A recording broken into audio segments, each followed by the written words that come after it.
어느 날 한 스승이 자신이 가장 아끼는 세 명의 어린 제자들을 불러서 그 중에 가장 지혜로운 한 제자를 수제자로, 후계자로 결정하는 테스트를 실시했습니다. 그 테스트의 내용은 세 명에게 각자 사과 한 알씩을 나눠주고서 얼른 집 밖에 나가서 사과를 먹고 돌아와라. 그런데 조건이 있다. 단 아무도 보지 않을 때 사과를 먹어야 한다. 그리고 해질녘까지 돌아와야 한다. 과제를 주었습니다. 몇 시간 후에 두 명이 사과를 다 먹고 씨앗을 증거로 들고 왔습니다. 그런데 나머지 한 명은 해가 지고 어두워졌는데 아무리 기다려도 오지 않는 거예요. 스승과 제자들이 밤늦게 그 나머지 제자를 찾아 헤맸는데 밤늦게서야 산속에도 혼자 쭈그리고 앉아 사과 하나를 들고 홀로 울고 있는 제자를 발견했습니다. 스승이 물어봤습니다. 너는 왜 여태 사과를 못 먹고 손에 쥐고 있니? 제자는 울먹이며 대답했습니다. 스승님, 저는 못 먹었어요. 아무도 안 보는 데를 아무리 찾아도 없어요. 해가 숨으면 구름이 보고 있고, 구름이 사라지면 바람이 보고 있고, 바람이 사라지면 바위가 보고 있고, 바위 옆에는 작은 뱀이 눈을 뜨고 보고 있어요. 뱀이 사라지고 나니 나무와 꽃들이 나를 바라보고 있어요. 라고 이야기하며 울었습니다. 스승은 아주 흡족한 얼굴로 제자를 꼭 안아주면서 아무도 보지 않는 장소와 아무도 보지 않는 시간은 있을 수 없다는 너의 말이 참으로 옳고 지혜롭다. 이렇게 세우며 그 제자를 자신의 후계자로 삼았습니다. 고대의 지혜서에 나온 이야기입니다. 우리에게 예배가 얼마나 중요한지는 예배를 잃어보기 전에는 알 수가 없습니다. 요즘에 더 문제는 예배가 사라졌는데도 그냥 그다지 힘들어하지 않는다는 이유죠. 어쨌든 우리가 예배에 나오는 이유와 목적과 모든 순간순간의 선택은 사실 주님이 내 곁에 계시고 있다는 것을 인식하는 것에서 이루어집니다. 앞서 찬양을 불렀지만 우리 반주자님이 그 찬양 부를 때 좀 늦게 반주했잖아요. 어디든지 예수 함께 가려네 이렇게 하는데 그 찬양 부르면서 사실은 예수님과 함께 간다고 생각하고 신나야 됩니다. 그 찬양할 때 누가 계시냐? 예수님이 같이 계세요. 더 감사해라는 비대면 찬양 들을 때 주님이 임재하시는 것을 느껴야 합니다. 안 느껴져도 느낀 것처럼 인식하고 알아차리며 살아야 합니다. 7월의 목회 주제는 지금 이 자리에서 예수님을 깊이 경험하라입니다. 상식적으로 생각해 보십시오. 예수님이 옆에 계신 것을 알아차리지 못하는데 깊이가 아니라 얕게도 경험할 수 있겠습니까?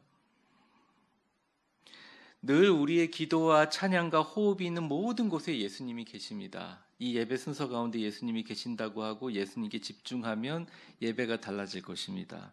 여러분의 삶이 달라질 것입니다. 여기서 우리가 질문해야 될 것이 있습니다.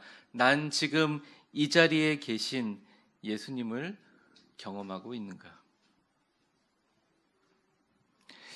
여러분에게 묻고 싶습니다. 아무도 보는 사람이 없더라도 바람과 나무와 구름과 시선을 의식하는 어린 제자처럼 보이지 않아도 곁에 계신 예수님을 우리는 지금 이 순간 알아차리고 있는가? 아니면 예수님 말고 우리의 마음과 생각이 예배 가운데 아직도 예수님을 제외하고 우리 가운데 있는가? 여러분 이 시간 예배 마칠 때까지 앞에 서서 설교하는 저나 아니면 옆자리에 앉아 있는 사람이나 이 교회당이나 우리의 모든 현상들을 의식하지 말고 그냥 여러분과 같이 동행하시는 예수님만 집중해서 그분에게 그분을 향해서 감각을 열어주세요. 그럼 예배의 질이 달라집니다. 그리고 그 예배가 능력이 되고 회복이 되게 된다는 거예요. 지금 우리 곁에 계신 주님을 발견하는 저와 여러분이 되기를 주의 이름으로 축복합니다. 일단 예수님을 발견했으면 오직 그분만 보고 달려가야 됩니다. 바울 사도의 위대한 점은 다메섹 도상에서 예수님을 발견했어요. 그리고 그분을 향해서 평생 끊임없이 달려가는 인생을 살았습니다. 여러분도 오늘 말씀의 바울처럼 예수님 향해 온전히 달려가는 인생 다 되시기를 축원합니다. 목사님이 바울의 인생을 가지고 오늘도 바울처럼 멋지게 살라고 우리를 또 푸시하는 것보다 이렇게 생각하실 수도 있는데 사실이기도 하지만 이런 마음을 좀 가졌으면 좋겠어요. 바울이 정말 예수님만 보며 살아가기가 참 쉬운 삶을 살았겠는가? 아닙니다. 어쩌면 우리보다 더 힘든 삶을 살았을 수 있습니다. 그러므로 오늘 말씀을 들을 때 우리가 어떻게 바울처럼 오직 주님만 바라보고 달려가는 인생을 살아갈 수 있을까라는 질문을 가지고 말씀을 받으셨으면 좋겠습니다. 이 질문에 대한 해답을 본문을 통해서 찾아보도록 하겠습니다. 첫 번째, 바울이 오직 예수님만 보고 달려가는 인생을 살았었던 이유는 그의 시선 고정입니다. 예전에 예수님께 붙들린 그것을 잡으려고 하는 집중력이란 말이죠. 바울은 빌립보 교인들에게 감옥에서 편지를 쓰고 있습니다. 그리고 지난 인생을 돌아보며 이렇게 얘기합니다. 12절 말씀이에요. 같이 읽어보겠습니다. 시작. 내가 이미 얻었다 함도 아니요 온전히 이루었다 함도 아니라 오직 내가 그리스도 예수께 잡힌 바 된 그것을 잡으려고 달려가노라. 바울은 자신의 인생을 이렇게 정리합니다. 내 인생 완성도 없다. 얻은 것도 없다. 온전히 이룬 것도 없다. 나는 오직 예수님만 바라보고 달려가는 인생이다 말합니다. 근데 사실 그렇게 얘기하기에는 바울은 어마어마한 사람입니다.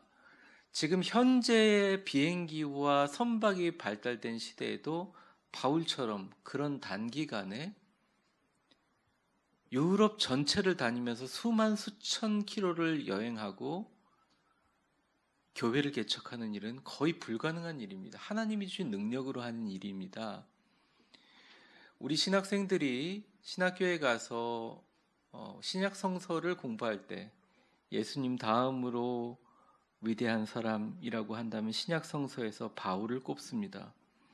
바울은 세계 최초의 선교사이며 그가 이룬 선교적인 성취, 얻은 것 어마어마한 수준입니다. 정말 위대한 사람입니다. 근데 그가 얘기합니다.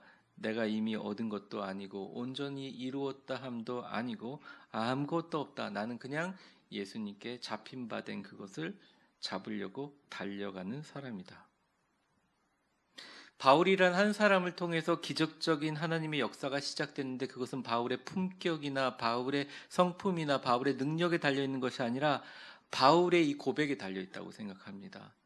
그는 자신이 이룬 자신의 선교적인 열매와 성취에 자신의 시선을 고정하지 않았고 그의 시선은 언제나 그 옛날 죄인의 괴수였던 나를 불러주시는 다메섹 사건을 그때 만난 예수님을 시선을 고정하며 살았다는 것이죠. 그 집중력이 바울을 끝까지 거룩하고 깨끗한 하나님의 성령의 도구로 쓰임받게 만들었습니다.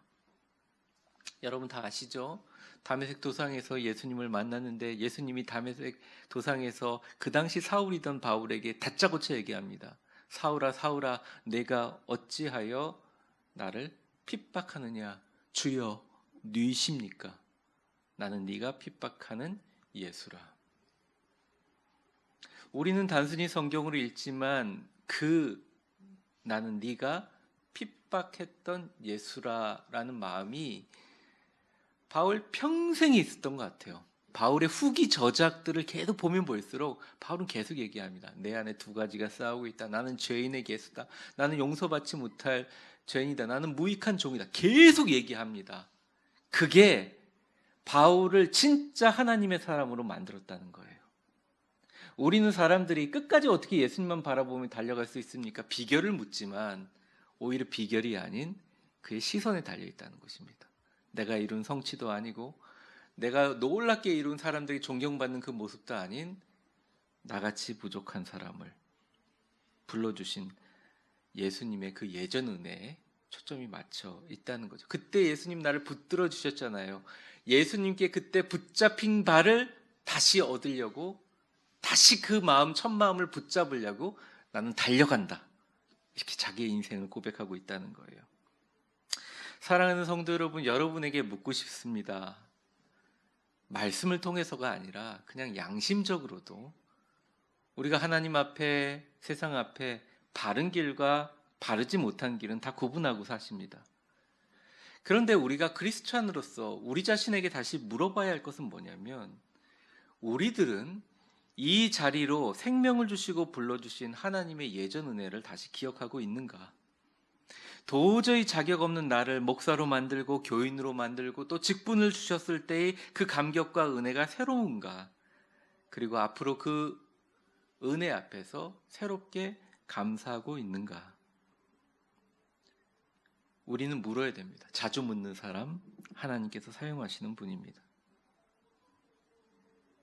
나는 하나님 앞에서 목사로, 장로로, 권사로, 집사로, 교사로 나는 온전히 이루었다, 다 얻었다 말하기 전에 나 같은 죄인들을 구원해 주시고 날 귀하게 여겨서 생명 주시고 이 자리에 불러주신 예수님, 날 붙잡아 주신 그때의 그 은혜를 잡으려고 달려가는 그 겸손과 감사가 사라졌다면, 아니 없다면 우리는 하나님의 일을 해서도 안 되고 하면 안 됩니다. 왜냐하면 그때 그 순간, 예수님께서 여러분들을 잡아주신 그때 그 순간, 우리가 잡히면서 생각했던 겸손과 감사가 바로 하나님께서 우리를 하나님의 성령의 도구로, 교회의 일꾼으로 삼아주신 유일한 이유이기 때문입니다.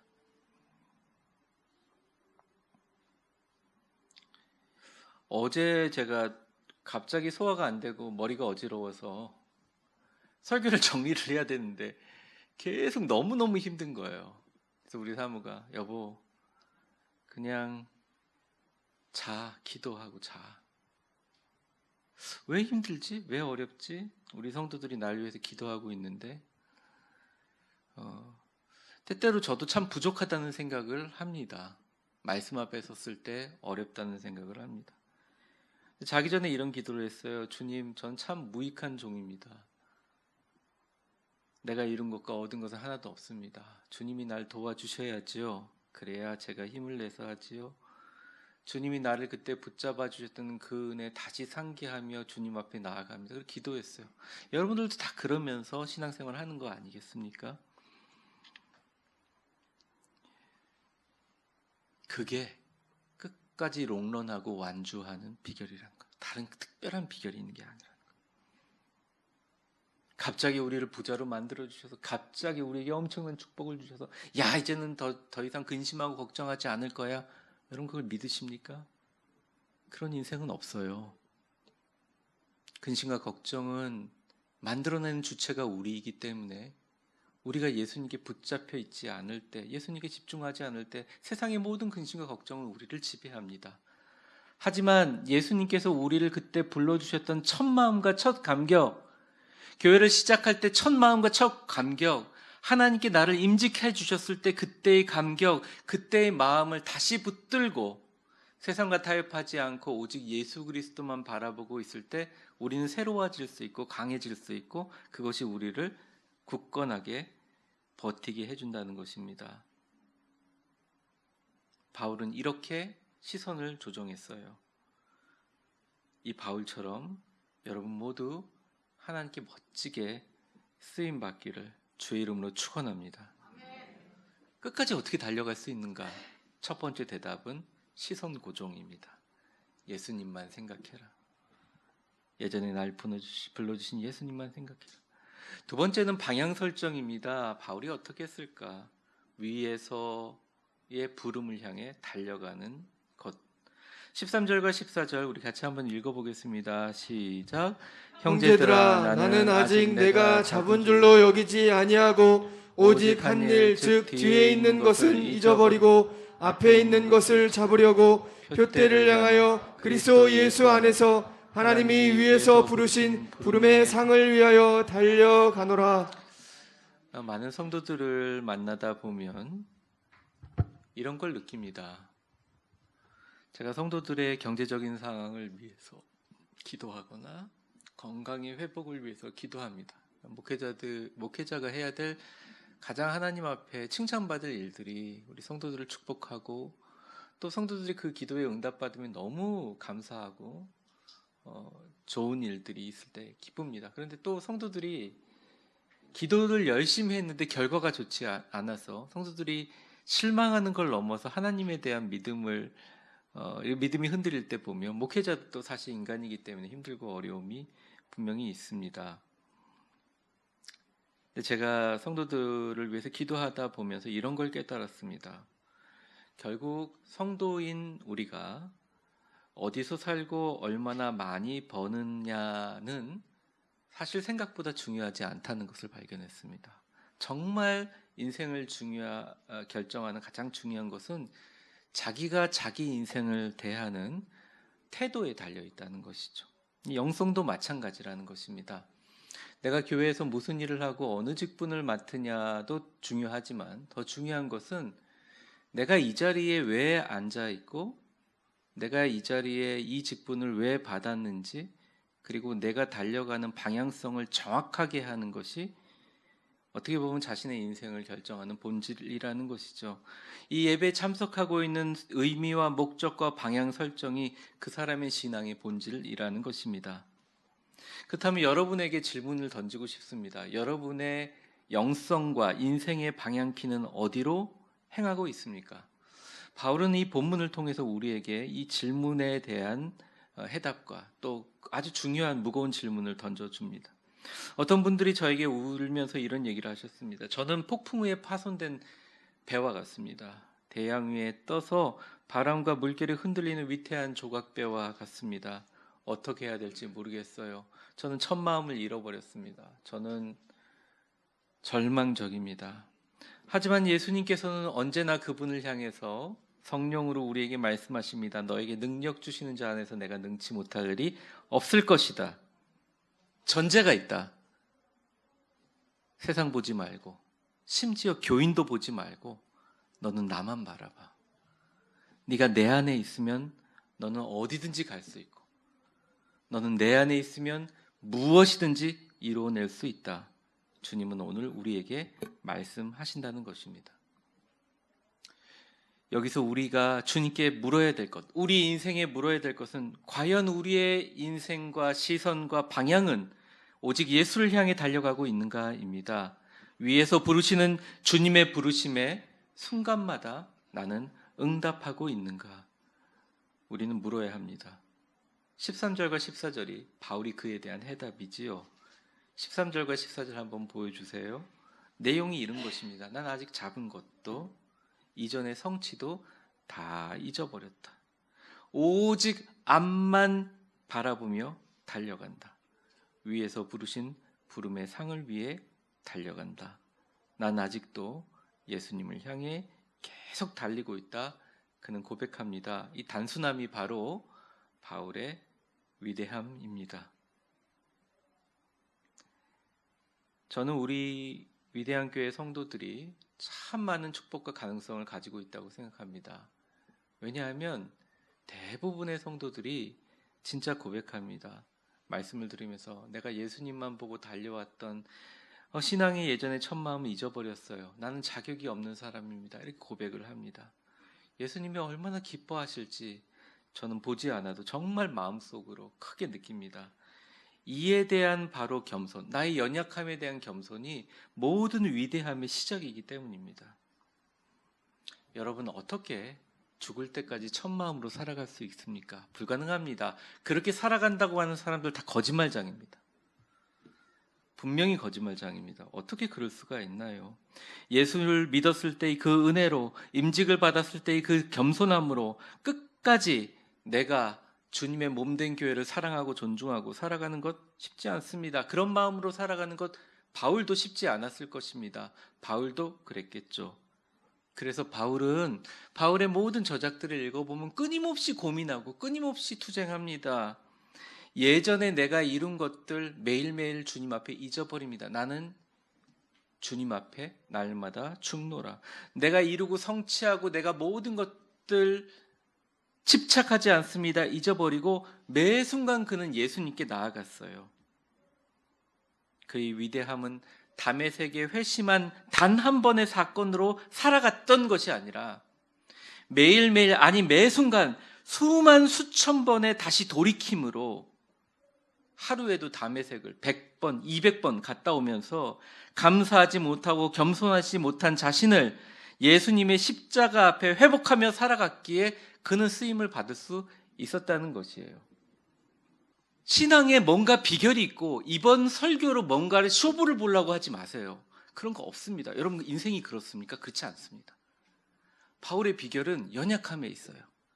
자꾸 자기가 약한 걸 아니까 자꾸 다시 다메섹으로 돌아가는 겁니다. 바울이라도 승질 안 뻗쳤겠어요? 자기가 유대인들에게 그렇게 예수 믿는 사람 잡아 죽일 때는 그렇게 칭송받았는데 예수 믿는 사람 잡아 죽이는 게 아니라 예수 전하는 사람 되니까 자기 죽이려고 유럽 전체를 따라다니면서 자기를 괴롭히잖아요. 왜 열 안 받았겠어요? 근데 바울이 몸이 아팠죠. 눈도 안 보이고 소화도 안 되고 온갖 병을 짊어지고 가는 종합병원 아니었습니까? 하나님께 기도합니다. 하나님, 내 몸에 사단의 가시를 없애주십시오. 근데 그 사단이요, 병이 아니에요. 사람 인칭을 쓰는 사단입니다. 그 가시가 인칭 대명사예요. 그러니까 그 사람도 인간이었다는 거예요. 목사도 인간이고 권사도 인간이고 장로도 인간이고 집사도 인간이에요. 우리 모두 인간이에요. 부족해요. 그런데 우리가 끝까지 예수님 앞에 달려갈 수 있는 이유가 뭐냐, 이게. 방법이 뭐냐, 비결이 아무것도 없다는 거예요. 매일매일, 아니 매 순간 나를 그때 불러주셨던 주님의 그 감격 첫 마음으로 돌아갈 수 있다면, 주님, 내가 이 병만 고쳐주면 내가 주님 위에 목숨 바치겠다고 했던 그 첫 마음으로 다시 돌아갈 수만 있다면 여러분들은 바울과 같이, 아니 바울보다 더 위대하게 쓰임받을 수 있다는 것입니다. 이게 세상이 말하는 겸손이 아닌 진짜 성경에서 말하는 겸손이에요.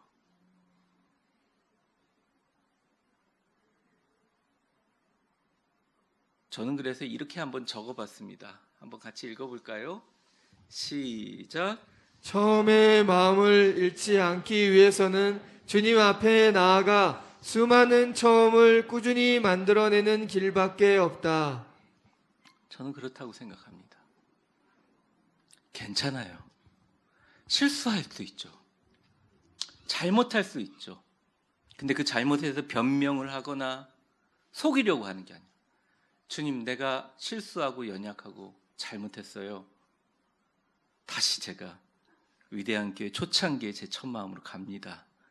나를 예수 믿게 해주셨던 그 마음으로 갑니다. 겸손하게 직분받았을 때 그때로 돌아갑니다. 돌아가면 수많은 처음으로 매일매일 매순간 살아갈 수밖에 없다는 것입니다. 바울의 주님이 위에서 부르신 상을 위하여 날마다 감사와 겸손으로 달려갔던 그 매순간의 방향 설정이 그를 하나님의 진정한 도구로 만들었습니다.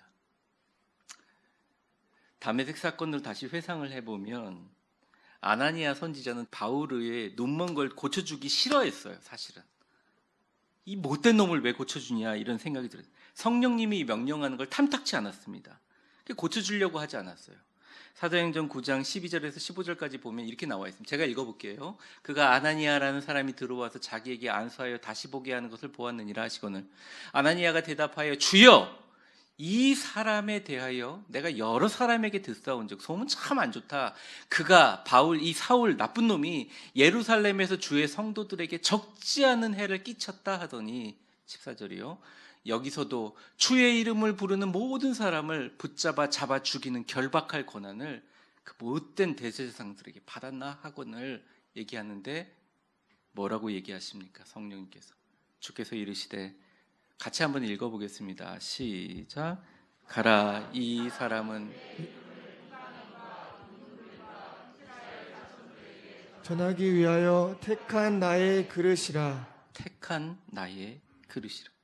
왜 하나님이 사람을 도구로 사용하실 때, 표현할 때 칼이나 창이나 화살이라고 하지 않고 그릇이라고 하였을까요? 여러분, 그릇은 진흙으로 빚어 만들지만 그릇은 속이 비어 있음으로 인해서 쓰임이 있습니다. 그릇이 채워지지 않고 비어 있음으로 인해 채울 수 있는 유용함을 가지게 된다는 것이에요. 하나님은 이 비어 있는 그릇을, 바울을 그릇으로 삼고 바울이 산 그릇을 그의 무력함을 강제적으로 체험하게 하셔서 겸손과 감사로 비우시고 넓히셨어요. 옛 어른들의 속담에 이런 말을 하죠. 물건을 들고 있는 손은 일손이 아니다. 갖고 있는 것을 내려놓을 때 손은 자유로워진다.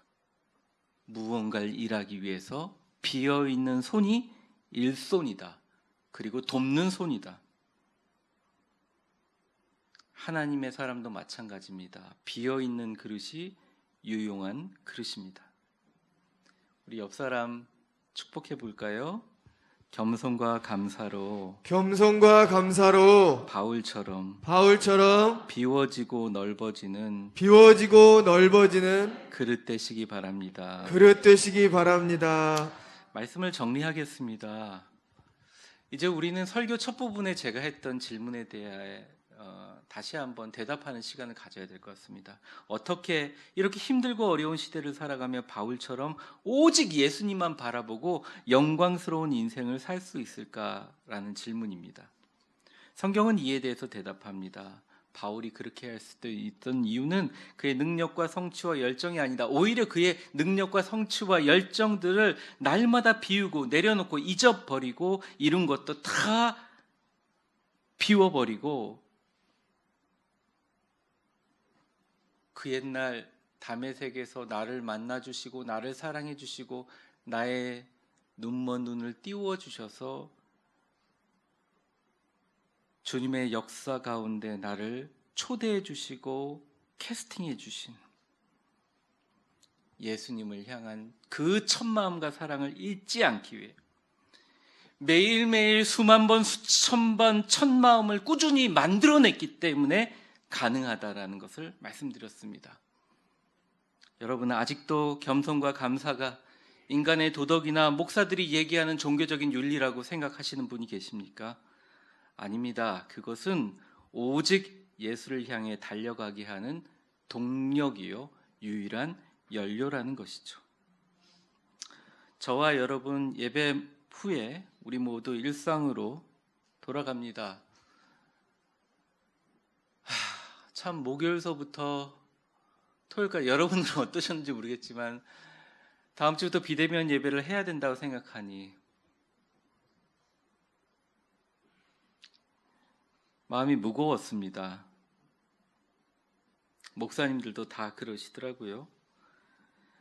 무섭고 어려운 세상의 파도를 향해 우리는 나아갑니다. 여러분, 다른 거 보지 말자고요. 오직 예수님만 보고 달려가십시오. 이전 것은 잃어버리고 얻은 것도 성취한 것도 잊어버리시고 주님께 올인하십시오. 여러분의 인생을 그가 주도하게 만들어 주십시오. 자신이란 그릇을 날마다 겸손으로 비워내고 감사로 새롭게 하십시오. 하나님의 은혜의 바다에 때로는 파도가 칠 때도 있고 폭풍이 몰아칠 때도 있고 그 물이 나의 삶이라는 배로 들어올 수 있지만 그래서 주님께서 선장되셔서 우리 배에 같이 타 주실 것입니다. 걱정하지 마라. 근심하지 마라. 벌떡 일어나셔서 파도야 바람아 잔잔하라 주무시다 일어나서 명령해 주실 것입니다. 그러한 위대한 인생 바울뿐만 아니라 저와 여러분 누구든 살 수 있습니다. 여러분은 절대 약하지 않아요. 여러분들은 흔들리는 물결과 같은 사람들이 아닙니다. 여러분은 하나님 앞에 위대하게 쓰임 받을 수 있고 하나님이 성경에 기록된 모든 복들을 다 누릴 수 있는 자격과 능력을 갖고 있는 사람입니다. 예수님만 바라보십시오. 기도하겠습니다.